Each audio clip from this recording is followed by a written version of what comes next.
Pemirsa, Mahkamah Agung menolak gugatan peninjauan kembali yang diajukan Baik Nuril Maknun. Mahkamah Agung memperkuat putusan vonis di tingkat kasasi yang menghukum Baik Nuril 6 bulan penjara dan denda 500 juta rupiah. Ya, Mahkamah Agung menilai ada beberapa kekeliruan pada informasi viral kasus Baik Nuril, seperti tindak pidana ITE dan juga kasus pelecehan seksual yang dicampur aduk. Padahal ITE dan juga pelecehan seksual adalah dua perkara berbeda yang harus dipisah.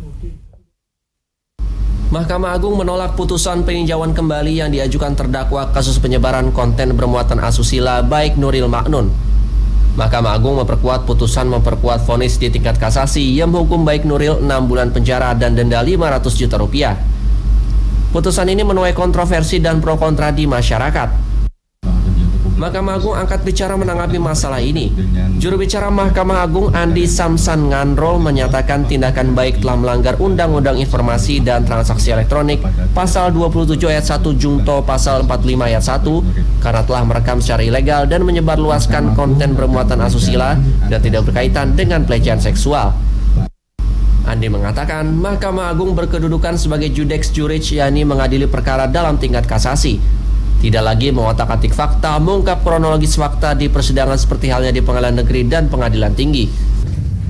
Majelis Hakim Kasasi di dalam putusannya menyatakan bahwa perbuatan Baik Nuril itu kendati bukan secara langsung mendistribusikan memuat di dalam sebagai dokumen elektronik kepada informasi sehingga tersebar itu, tetapi menyadari bahwa di dalam HP itu ada rekaman di dalam HP-nya. Maksud saya Baik Nuril ini ada rekaman yang ada pembicaraan antara saksi pelapor Haji Muslim dengan terdakwa. Nah, kemudian diserahkan di dalam berita acara atau di dalam putusan kasasi itu bahwa memang tadinya Nuril tidak mau, tetapi ada pembicaraan dari saksi imam itu bahwa ini akan dilaporkan, diadukan ke DPRD ke DPR Mataram begitu.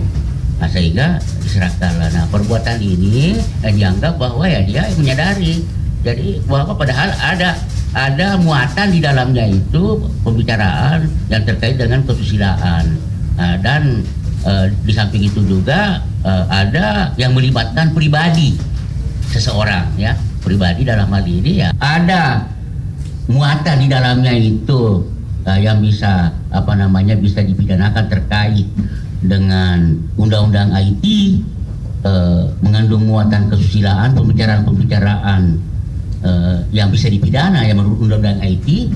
Nah, kenapa serahkan apapun ini menurut di situ jadi dia merekam, kemudian dia juga menyerahkan kepada Imam Madwi, kendati pun bukan dia yang menyebarkan, tetapi itu bisa itu di dalam di dalam putusan kasasi mempersamakan bahwa sama saja karena tidak disadari bahwa ini akan disebarluaskan oleh orang, mendistribusi.